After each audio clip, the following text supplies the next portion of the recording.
Hey hoteliers, it's Annina here, your community manager on Hotel Architect. This week we're covering services in Hotel Architect, and it's our last how-to video before early access next week. Last week we covered staff within our hotels, but they can't do absolutely everything. They need a little bit of help from outside workers, aka services. So, there's currently 3 types of services within Hotel Architect. Some are automatically called in, but others are for you to call in. First up, the one you'll know most about, the construction workers. They're the team responsible for turning empty plots into fully functioning hotels. Wow. Their jobs include placing structures, adding customizations, placing items, and performing demolitions.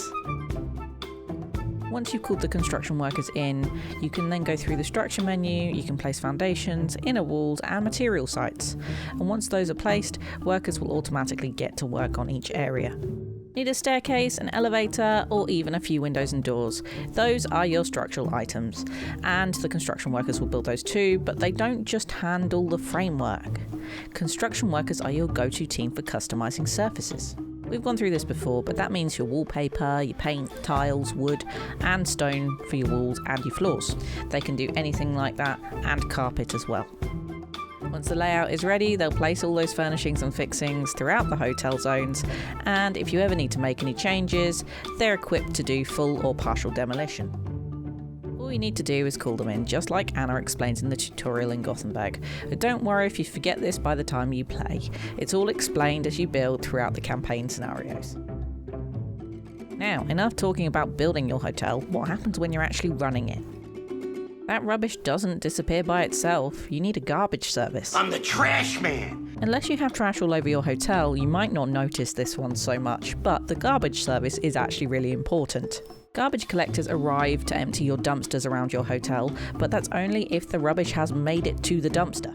It's your cleaners who move the trash from the bins to the dumpsters, so keeping enough cleaning staff on hand is really important. Your garbage service can't flow smoothly, particularly if they're busy with bed sheets and mopping, and the trash might not make it to the dumpster.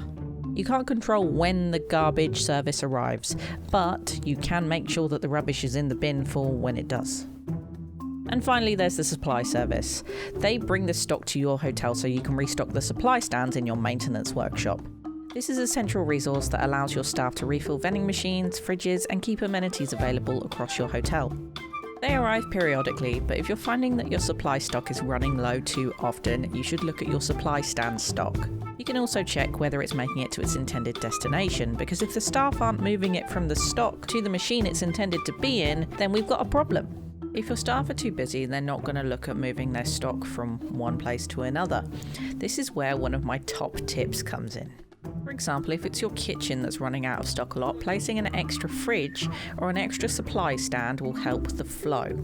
This prevents items from running out so much because you have a bigger stock in the kitchen in the first place. From building and customizing to cleaning and stocking, your hotel relies on a full crew to function, plus a bit more from the outside world. So it's really important to keep an eye on your services just a little bit. It's only 5 days left now until Hotel Architect comes to early access on Steam, so remember to wishlist to be notified when it does, and we can't wait for you to play next week.